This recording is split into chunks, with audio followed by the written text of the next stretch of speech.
Bagaimana bisa makhluk hidup yang ukurannya tadinya kecil bisa bertambah besar? Nah, mau tahu jawabannya? Yuk cari info di biologi.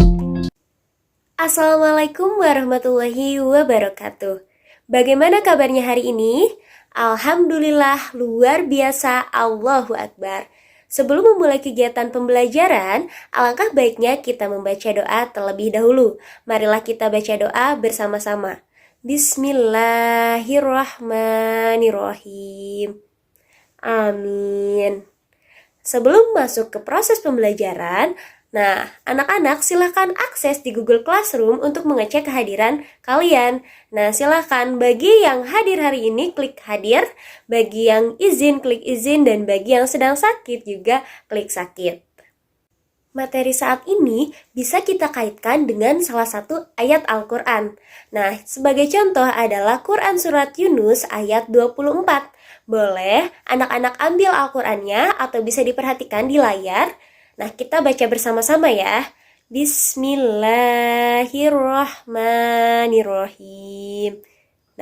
Dilihat dari terjemahannya bahwasanya tumbuhan ini sudah dijelaskan di dalam Al-Quran. Maka dari itu kita harus mensyukuri berbagai nikmat yang telah diberikan oleh Allah Subhanahu wa Ta'ala. Segala sesuatunya telah dirancang dan kita bisa mengambil pelajaran dari Al-Quran. Adapun tujuan pembelajaran hari ini yakni kita sama-sama dapat mensyukuri nikmat kepada Allah Subhanahu wa Ta'ala melalui membaca Al-Quran dan mengaitkannya dengan materi yang akan kita bahas. Kemudian dapat menjelaskan proses pertumbuhan dan perkembangan, dapat membedakan proses pertumbuhan dan perkembangan, mengetahui tipe-tipe perkecambahan, serta kita akan menganalisis faktor eksternal apa saja yang dapat mempengaruhi proses pertumbuhan, dan yang terakhir, nanti kalian akan menganalisis permasalahan yang disajikan di dalam LKPD. Sebelum kita lanjut ke materi yang akan dibahas hari ini, kalian perlu ingat bahwasanya di kelas 11 kalian telah mempelajari materi mengenai sistem. Sekarang kita akan mempelajari materi awal di kelas 12 yaitu kalian perhatikan gambar di atas.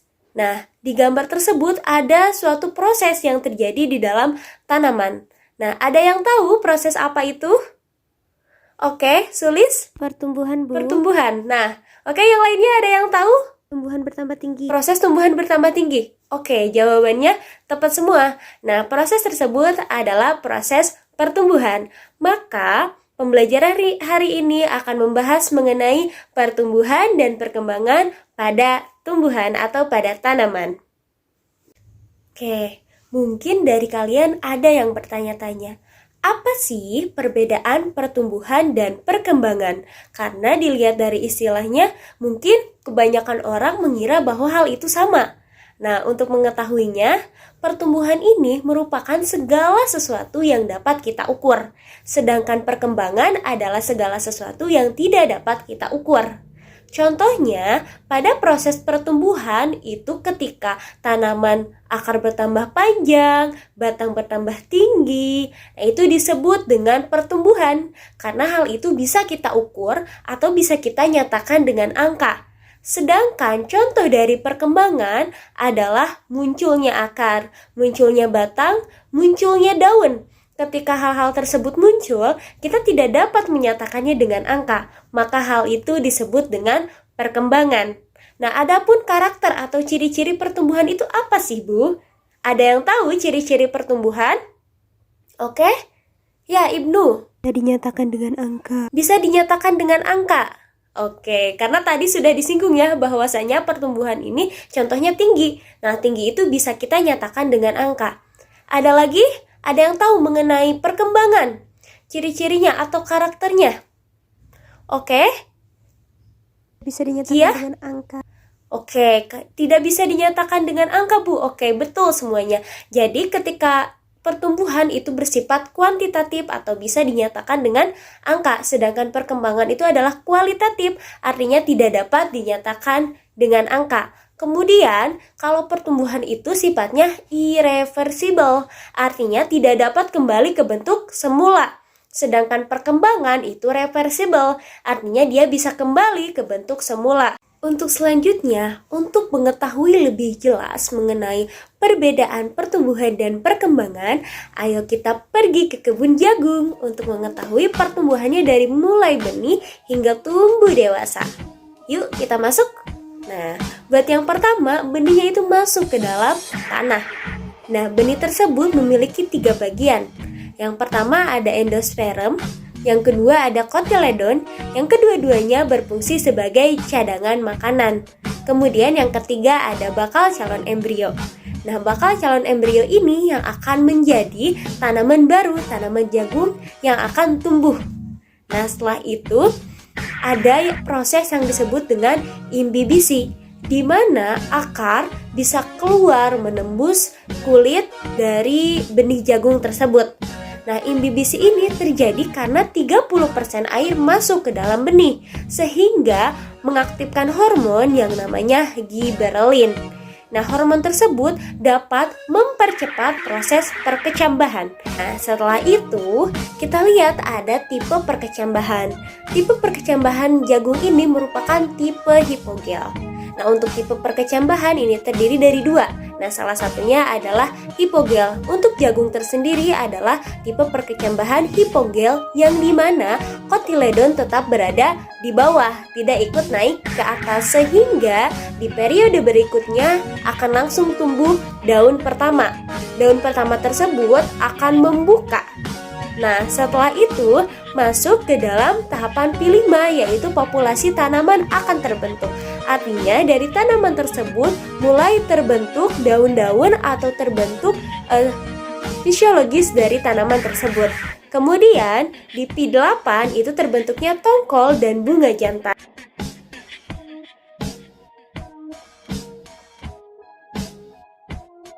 Lalu pada P10 itu akan terbentuknya pengembangan tongkol. Di PT itu akan terjadi proses penyerbukan, di mana fase ini disebut fase generatif pada tumbuhan. Nah, setelah itu akan adanya pengangkutan zat hara dan juga pemasakan biji, lalu biji akan matang. Nah, untuk lebih jelasnya, silahkan kalian analisis videonya, jangan sampai ada yang terlewat. Dan juga keterangannya silahkan kalian baca dengan jelas, karena nantinya setelah video ini ditayangkan, kalian perlu menganalisis apa yang dimaksud pertumbuhan pada video tersebut dan contohnya, kemudian apa yang termasuk ke dalam perkembangan di dalam video yang disajikan mengenai pertumbuhan jagung ini. Bagaimana rasanya sudah bertamasya ke kebun jagung mini kita? Nah, pastinya kalian senang tentunya ya, karena sudah melihat pertumbuhan dan perkembangan secara langsung dari tanaman.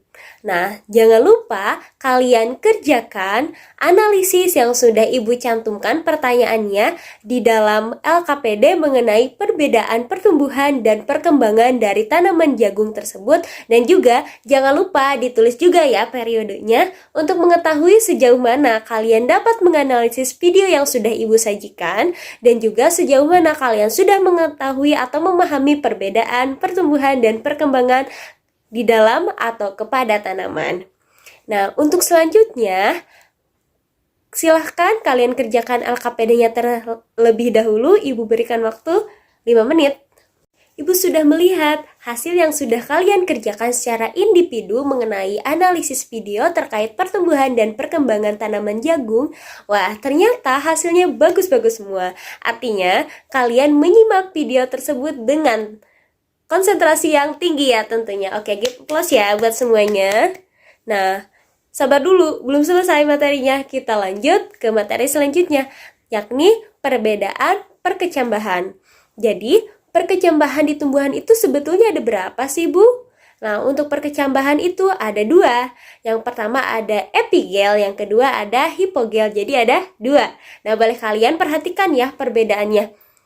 Nah, berdasarkan gambar yang Ibu tayangkan, coba ada yang bisa menyebutkan tidak apa perbedaan dari hipogel dan epigel? Hipogel kotiledonnya di bawah, Ibu. Oke, bagus sekali ya Hasna. Kalau hipogel itu kotiledonnya masih tetap di bawah, Bu. Oke, tepat. Ada lagi? Ya, Siti Paujia. Kalau hipogel itu sama kayak Hasa ya, kotiledonnya ada di bawah, tetapi untuk epigel kotiledonnya naik ke atas, Bu.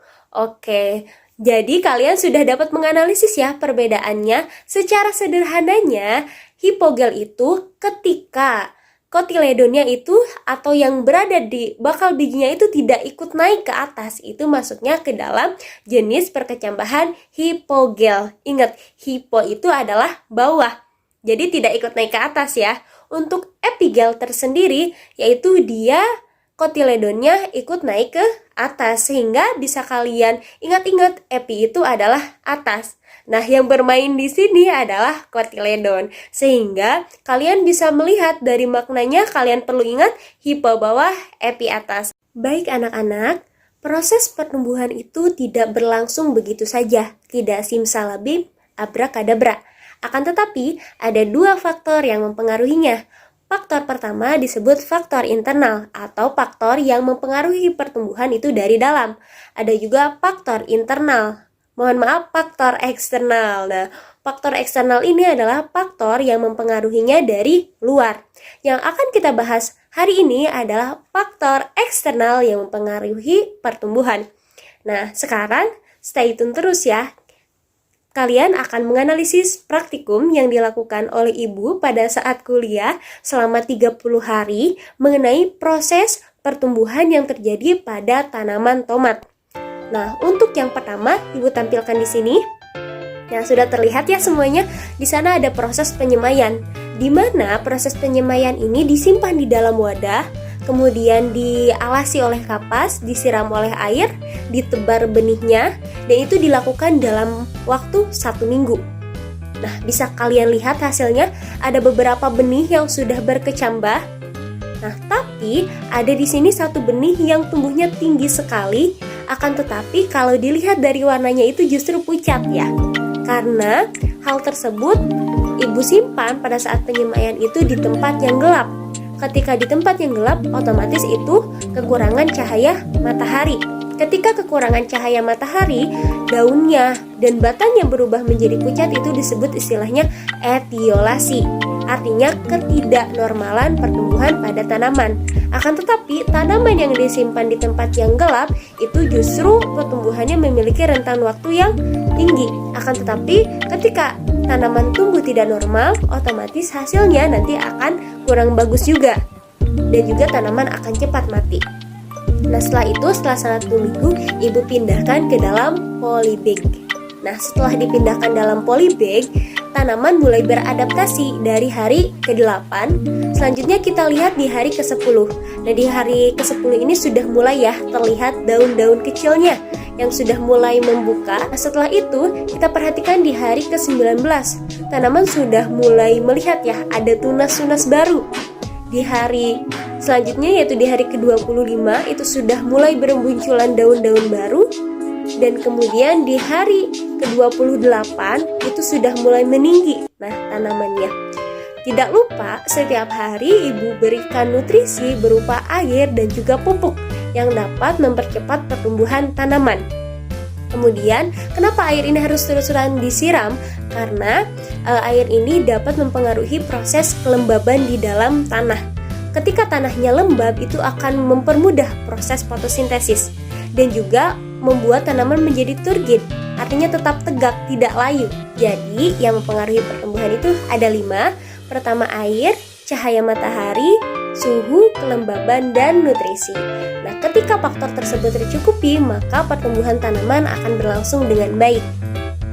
Nah, setelah ini, kalian kerjakan di LKPD mengenai faktor eksternal apa saja yang dapat mempengaruhi proses pertumbuhan tanaman, dan sudah Ibu sajikan juga permasalahan mengenai pertumbuhan pada tanaman. Silahkan dijawab, Ibu berikan waktu 5 menit. Baik, sudah Ibu lihat ya hasil dari analisis yang sudah kalian lakukan terhadap proses praktikum tadi yang sudah diamati bersama-sama. Nah, ternyata jawabannya yang bagus semua, sudah tepat. Nah, selain itu kalian juga sudah menjawab pertanyaannya dengan tepat. Makanya yang harus dilakukan oleh pelajar itu, jika ingin pertumbuhan tanamannya itu normal, seharusnya pelajar tidak menyimpannya di tempat yang gelap karena akan menyebabkan etiolasi. Akan tetapi harus disimpan di tempat yang terang karena tanaman juga membutuhkan fotosintesis yang dibantu oleh cahaya matahari. Baik, nah ada yang ingin menyimpulkan pembelajaran kita hari ini? Pertumbuhan Ya, itu silakan. bersifat kuantitatif, sedangkan perkembangan kualitatif, dan juga belajar tipe perkecambahan. Oke, bagus. Ada lagi yang ingin menyimpulkan? Ya, bagus ya. Berarti kalian sudah memahami apa yang dimaksud dengan pertumbuhan, perkembangan, kemudian faktor yang mempengaruhinya, dan juga tidak lupa yaitu tipe perkecambahan. Nah, setelah ini Ibu sudah menyediakan post-test untuk mengetahui pemahaman kalian. Silahkan kalian akses di Kahoot. Nah, ini pertanyaan-pertanyaannya. Ibu berikan waktu 3 menit untuk menjawabnya. Oke, kita mulai ya. Start dari sekarang. Sudah Ibu lihat hasil post-testnya? Ternyata hasilnya luar biasa, bagus-bagus semua. Nah, Ibu tampilkan juga ya nilainya. Ternyata kalian sudah mengetahui atau sudah memahami proses pertumbuhan dan perkembangan yang terjadi pada tanaman. Untuk selanjutnya, perhatikan di e-modul terdapat proyek selama 1 bulan yang sudah Ibu cantumkan bagi kelompok 1, kelompok 2, dan kelompok 3.